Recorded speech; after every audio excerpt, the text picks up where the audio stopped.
Assalamualaikum warahmatullahi wabarakatuh. Perkenalkan, nama saya Randy Rabani. Saya adalah murid SMA 6 dari kelas 11 MIPA 2. Nah, hari ini saya akan mempresentasikan atau menjelaskan tentang pelajaran PKN yang materinya adalah memperkukuh persatuan dan kesatuan bangsa dalam NKRI. Nah, persatuan dan kesatuan itu apa sih? Jadi persatuan itu menurut Kamus Besar Bahasa Indonesia, persatuan adalah gabungan, ikatan, kumpulan, dan sebagainya, beberapa bagian yang sudah bersatu. Sementara kesatuan adalah perihal satu. Nah, jadi kalau dikutip dari Kementerian Pendidikan dan Kebudayaan atau bisa kita sebut Kemendikbud, persatuan dapat diakibatkan sebagai perkumpulan dari berbagai komponen yang membentuk menjadi satu. Nah,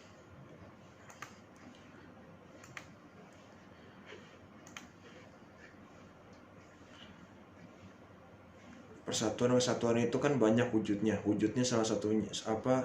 Wujudnya itu kan banyak. Persatuan dan kesatuan itu wujudnya banyak. Jadi salah satunya adalah politik, sosial budaya, ekonomi, dan pertahanan keamanan. Nah, perurutan politik dalam persatuan dan kesatuan NKRI itu juga ada banyak, yaitu salah satunya adalah contoh-contohnya keutuhan wilayah nasional serta isi kekayaan merupakan kesatuan wilayah. Bangsa Indonesia, suku bangsa, agama, dan lain-lain. Nah, sosial budaya ini juga banyak, itu masyarakat Indonesia itu adalah satu dan budaya Indonesia adalah satu, ekonomi, dan lain-lain. Ya, dalam persatuan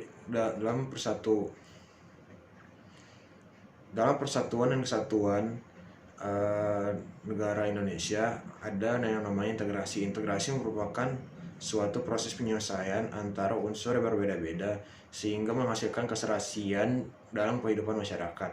Faktor integrasi NKRI adalah Pancasila.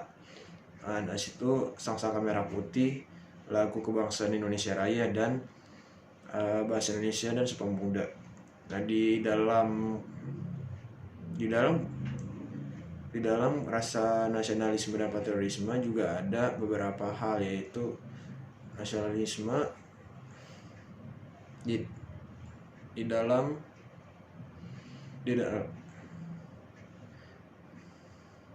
persatuan dan kesatuan Indonesia, nasionalisme itu ada dan patriotisme. Nah, jadi nasionalisme itu apa sih? Nasionalisme adalah kesatuan tertinggi pada negara, dan sedangkan patriotisme itu merupakan rasa rela mengorbankan hal apapun demi negaranya. Nah, jadi banyak tuh faktor-faktor nasionalisme dan patriot. Jadi banyak tuh faktor-faktor nasionalisme dan patriotisme. Faktor-faktor itu adalah cinta tanah air. Situ juga berjiwa kebinekaan, dimana kita tuh kita saling bangga dengan Indonesianya. Nah, situ NKRI mempunyai beberapa keunggulan. Nah, salah satunya itu jumlah potensi penduduknya besar, letaknya sangat strategis, itu di wilayah perlintasan perdagangan, dan serta rakyat-rakyat Indonesia itu mempunyai semangat Sumpah Pemuda. Di situ juga ada faktor pendorong persatuan dan kesatuan bangsa. Faktor pendorongnya itu adalah Sumpah Pemuda, Pancasila, dan Bhinneka Tunggal Ika. Sumpah Pemuda itu apa sih? Sumpah Pemuda itu apa sih? Sumpah Pemuda merupakan sumpah yang menunjukkan kebulatan tekad seluruh pemuda Indonesia yang merupakan unsur utama perjuangan bangsa dalam melawan penjajah.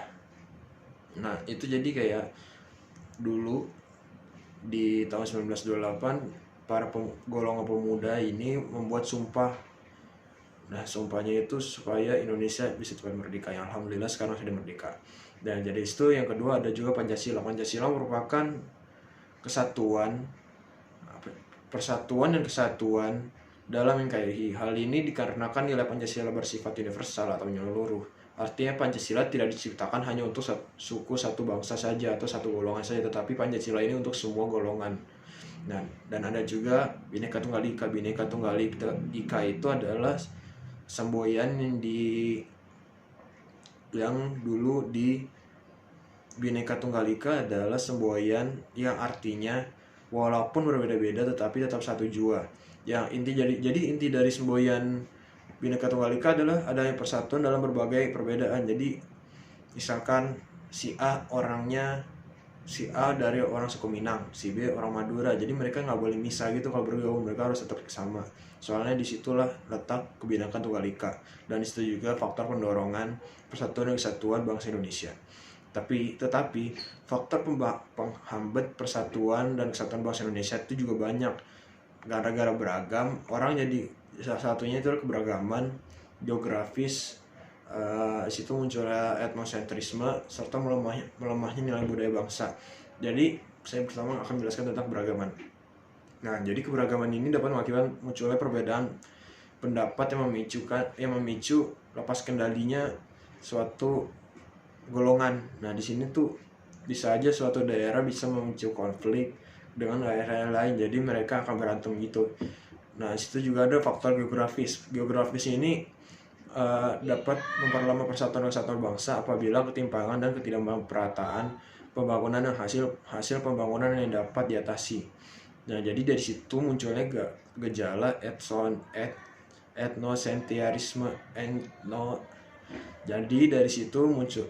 Jadi dari situ munculnya gejala etnosentrisme. Etnosentrisme merupakan sikap menonjolkan kelebihan-kelebihan budayanya, menganggap suku bangsa lain itu rendah. Jadi kayak mereka melebih-lebihin budaya mereka, sedangkan sebenarnya budaya orang tuh kan emang beda-beda. Jadi kita harus saling respect gitu sama budaya orang lain. Nah, dari situ bisa melemahkan nilai budaya bangsa. Nilai budaya bangsa dapat melemah akibat kuatnya pengaruh budaya asing dari luar yang tidak sesuai dengan kepribadian bangsa Indonesia. Nah, jadi bangsa Indonesia kan terkenal dengan gotong royongnya. Sedangkan kalau misalnya dari budaya luar tuh, orang tuh dengan budaya luar tuh terkenal dengan budaya individualisme. Nah, dari situ gara-gara budaya luar masuk ke Indonesia bisa jadi bisa jadi masyarakat Indonesia lemah nilai budayanya. Dan banyak sekali perilaku yang menunjukkan sikap menjaga keutuhan negara Indonesia. Salah satunya cinta tanah air, membina persatuan kesatuan, rela berkorban, serta menaati peraturan Indonesia. Jadi sekian dari saya. Terima kasih sudah menonton videonya. Wassalamualaikum warahmatullahi wabarakatuh.